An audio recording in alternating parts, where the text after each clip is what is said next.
Hey guys, quick little update in the beginning. For anyone who saw the intro and was wondering where that came from, Goo made this intro for me a while ago actually. Back when I uploaded BBL Season 4, and just because I hadn't used the team in a while, I forgot I had it. So yeah, shout out to Zero for reminding me of this. He quite literally, I kid you not, he posted a meme. I'll put it on screen actually. But he basically posted a meme in a group chat I'm in.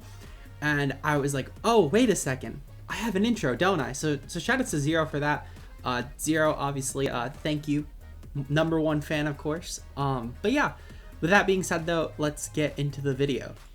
Hey guys, it's Liv here. We're here today with our Hive Kakuna well, technically it's week 0, but we're here with the Hive Kakuna draft analysis video. If you guys enjoy this, of course, leave a like down below, comment, subscribe if you're new.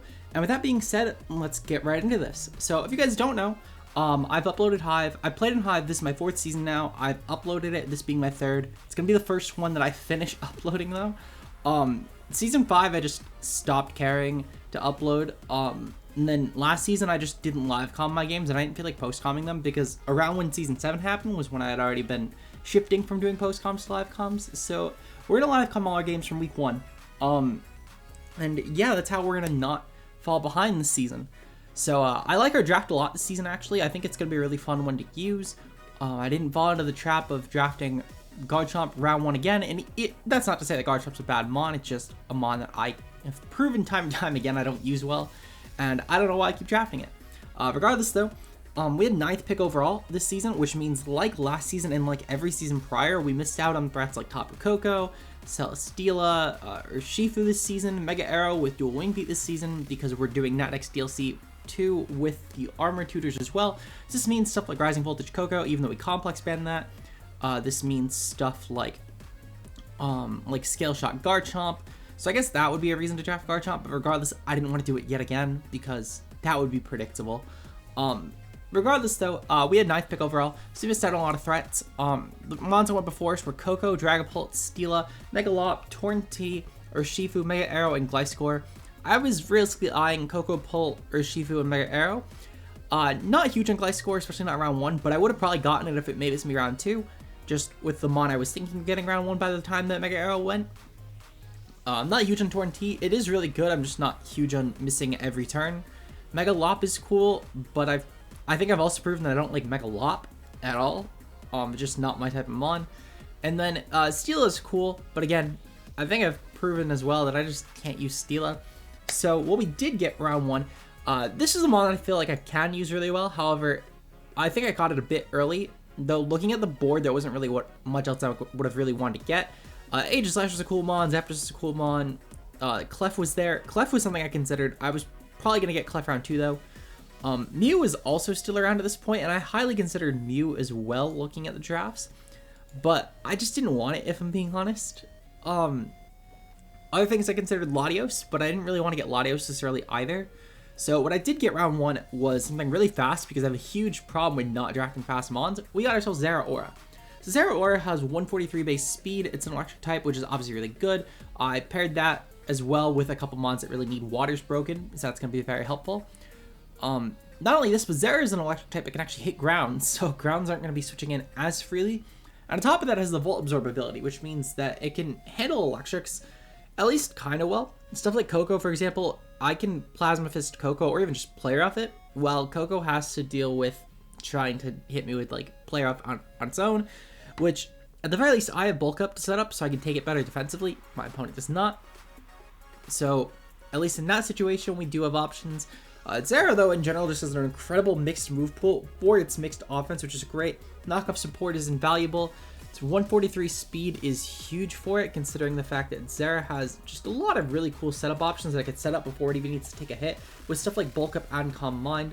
On top of this as well, it gets support like Taunt for a team, Initiative Out with Volt Switch, so it is a really, really good mon in general. I do think that pick 9 was a bit early for it, for sure. But at the same time, there was no chance in hell it got back to me round 2. So yeah, I just went with Zera pick 1. Without Z, it's a bit worse, but it did get a lot of cool coverage this generation. Stuff like Playoff is obviously really good for it to still hit dragons without having to click just normal Outrage. We have stuff like Actually, I forget what else I got, if I'm being honest. Oh yeah, you know what? I got Ores here, so I can actually hit, especially now for just general good coverage besides having Grass Knot and Electric move. I guess Focus Blast was always there, but you're never hitting that 30% of the time anyway, so don't even bother. Ore Shear doesn't even check accuracy, that's just how good it is. So yeah, I do like Zera a lot. I think there's a lot of merit to it in this drought. I think I drafted a team that actually really benefits from having Zera on it. Speaking of our round 2 pick, we decided to go for a really solid Momentum Core. This Mon, I'm shocked made it to me round 2, mostly just because of my pick, less the fact that I think it was a round 1 Mon.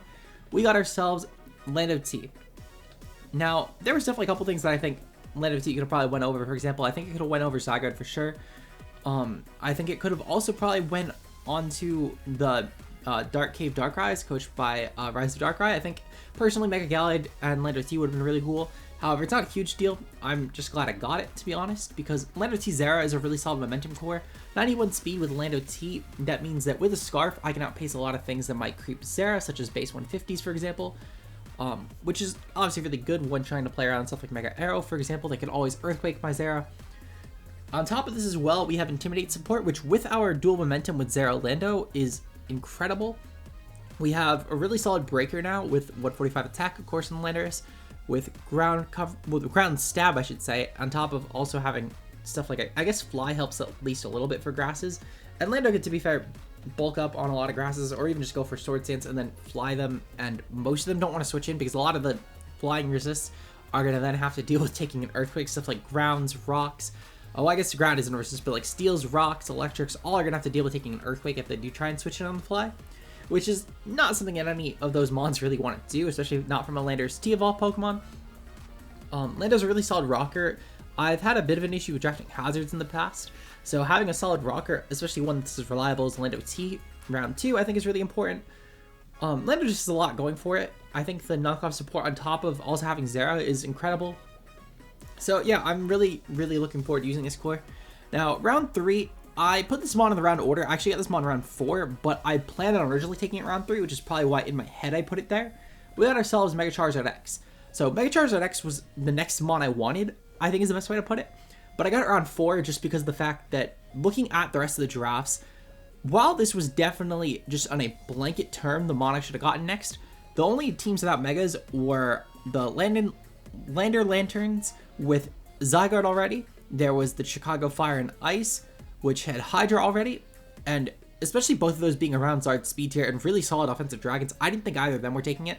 Then the only other team that could have sniped me was Jump City Hitmonlees, which had Zapdos Melmetal already, and I thought that could have possibly taken Zard. However, I think the biggest thing that led me to believing that I could probably save it was that Zard and Zapdos both were Rock Weak Mons at the base 100 speed tier, and while Zapdos is a really good removal option and obviously can run boots of its own, I didn't think Carson would double up on the speed tier this early on, especially a base 100 speed tier of all things. Now there is obviously benefits to having done that if Carson felt like it. He could have obviously run a Scarf Zapdos more weeks if he felt like it, because Scarf Zapdos, while obviously outclassed by defensive or boots, is still not a bad Scarfer by any means, especially with Hurricane this gen. But I kind of just gambled on Carson not taking it. I just had a hunch that he wouldn't get it. So yeah, I got myself Megazard X. Megazard X is a really solid breaker as well with Landorus-T. Landorus-T can also be a Scarf option though, which does give Zard having the breaking options more leniency to whatever I feel like running with Lando, whether it's defensive, offensive, Scarf, etc. So that's really cool. On top of this as well, Zard could also actually run defensive sets if I wanted to, with stuff like Will-O-Wisp. Really good for it. Now, while Zard definitely does miss out on being a fire type that cannot run boots this generation, it's not as big of a deal because of the fact that I do have really solid removal already with Landorus-T, and I do pick up a couple other really good removal options later on, so it's not going to be as big of a deal not being able to run boots on a Mon like this. And Zard in general is a really threatening Mega. It was one of the few Megas that was upper tier but didn't cost points to get. These Megas were Megazard X, Megazard Y, Mega Garchomp, Mega Gardevoir, Mega Gyarados, Mega Slowbro, Mega Swampert, and Mega T-Tar. And by this point in the draft, Mega Garchomp had already went, though I had already claimed that I was getting Landorus-T, so there was no point in getting another 4 times Ice Weak Mon. And Mega Slowbro went later on in the draft, but I still didn't really have any interest in getting it because of the water type I wanted to get, and that I actually did get round 3. But Mega Slowbro was like my backup pick if Megazard went, but I knew that Carson wasn't going to get both, and I sort of banked on the fact that he would not get Megazard X. So I took that. He actually got neither. He got Mega Beedrill, spoiler alert. He got that like round 10. But regardless, so I banked on him not getting Zardex, which is why I got it round 4. Now, into my actual round 3 pick, because as I said, I put these out of order, we got ourselves Suicune. Now, Suicune offers me a really bulky water, which I needed just some sort of bulky mon. I want to try and draft like a more balanced team, because I got kind of bored of drafting HO recently, especially in Hive. I've drafted a lot of more offensive builds. So Suicune offers me a really fat mon that I can pretty easily pivot into with Landorus-T if I ever need to against one of those. For example, if I'm, let's say, fighting a ground type that has coverage for Lando, I could pivot in and then go into Suicune. Suicune will probably chew it. Same as any fire type, for example, that let's say Zera just doesn't have the coverage for, I could pivot in into either Lando or Suicune. Or if, like, let's say Lando's dead, I could also just pivot into Suicune. Suicune in general, though, is just a really solid defensive mon. Can pretty much solo a lot of teams if given the right options. Depending on the moveset, obviously, with like Calm Mind, for example, it could pretty much set up on teams with pressure sets easily. Subtoxic is also really, really good on this mon just because of how fat it is and how free protect turns are.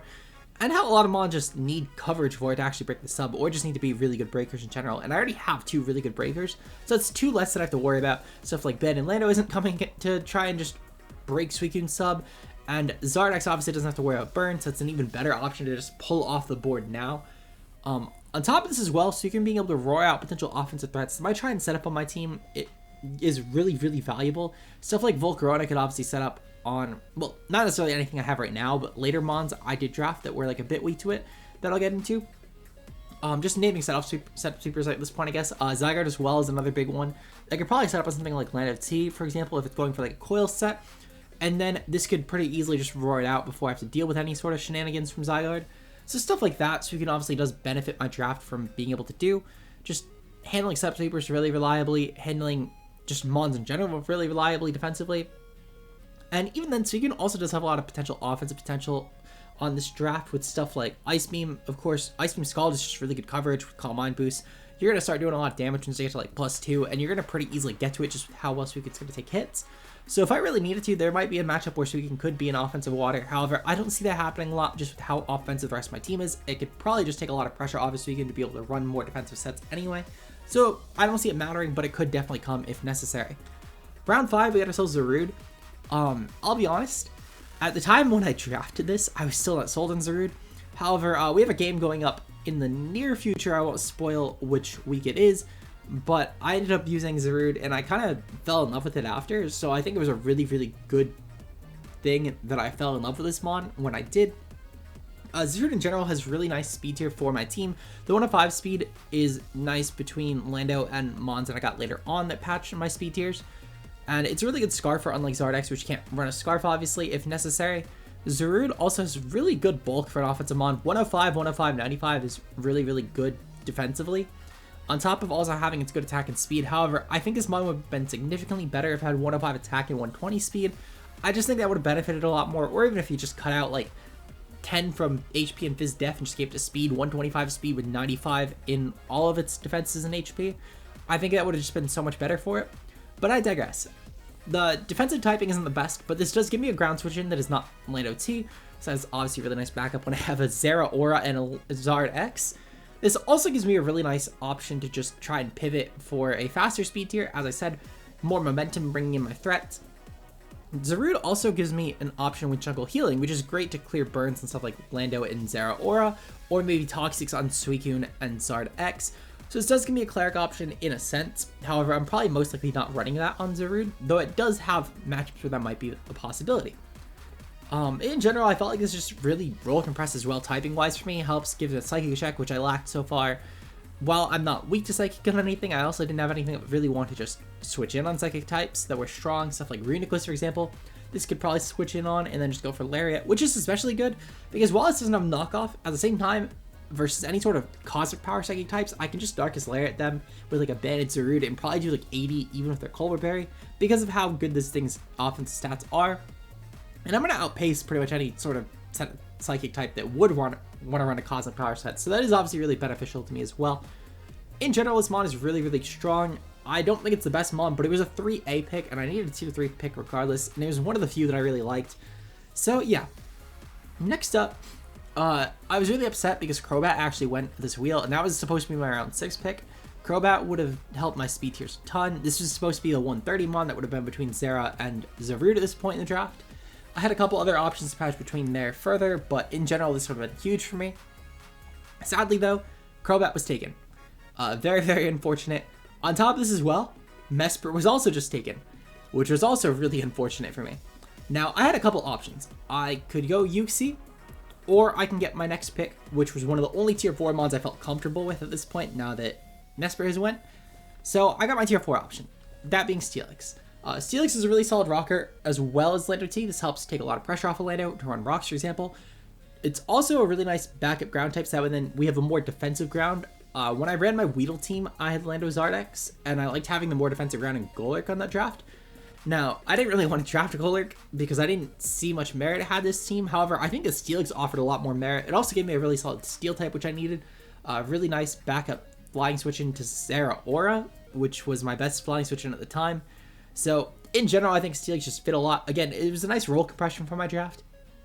Really, really high biz def stat on top of also just having the typing that'll take a lot of special hits. In comparison to a lot of Steel types, this has a better speed def stat. So that's obviously really beneficial, of course, for like special fairies. So, yeah, I think Steelix fit really well on this team. I think it has a lot of merit on this draft as well. Really unfortunate that Crobat got sniped, though. That would have been huge for my draft. I think it would have offered a ton, such as a backup removal option, but it is what it is. Next up, in our round 7 slot, we got ourselves Gardevoir.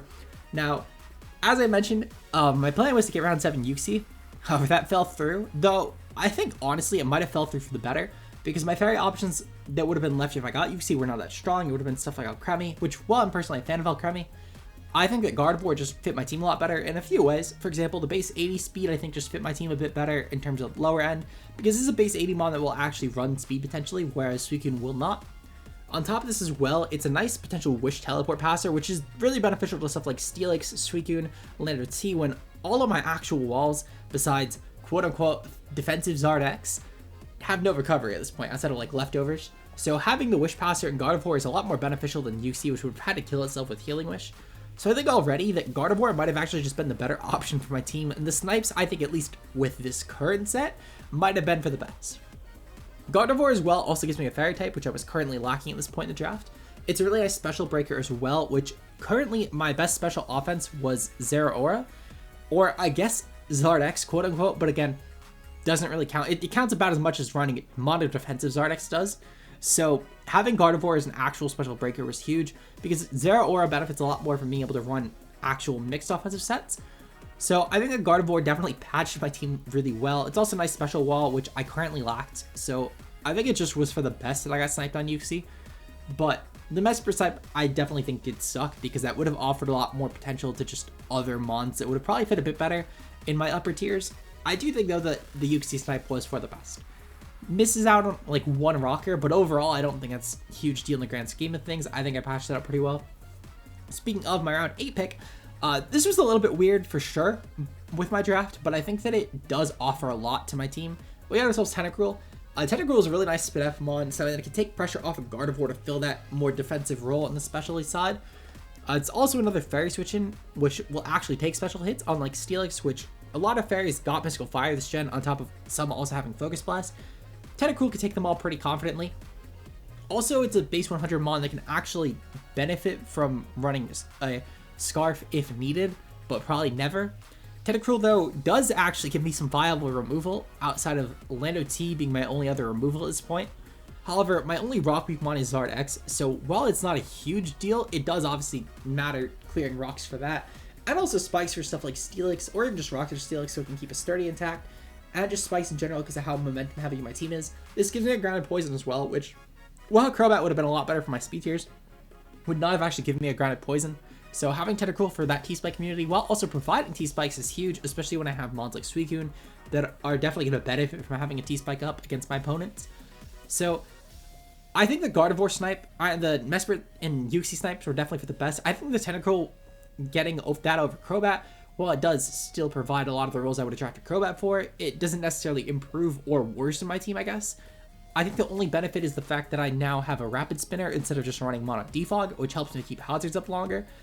But realistically, I didn't draft a Spike Setter, so it's not going to really matter a huge deal.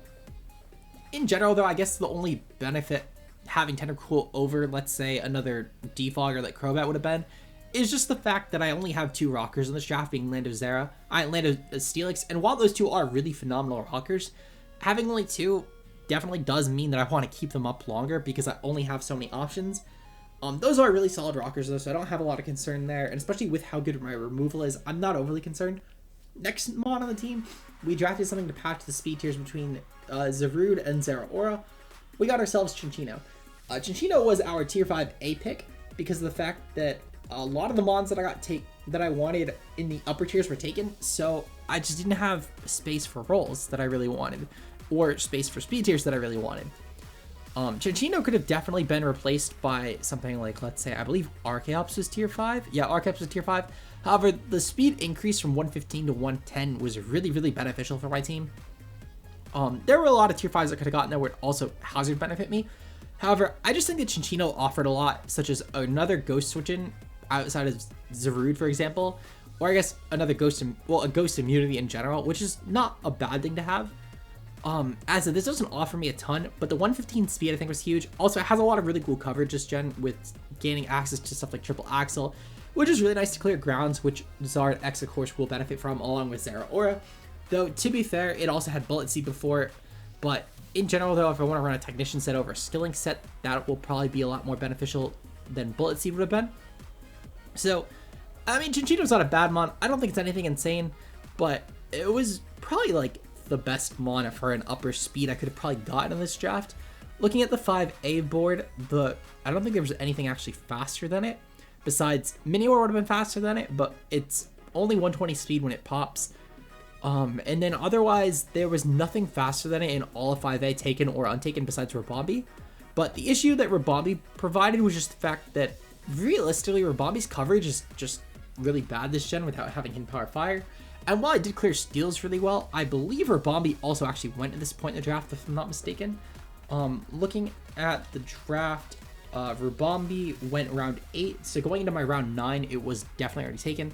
And as I said with Tentacool, I really kind of just needed it at that point because the removal that it did provide was just so huge. So I couldn't even really chance anymore. So while I did miss out on Rabombi, and that would have been better at patching my speed tiers, I think a Chinchino does still do a good enough job. So we'll take it.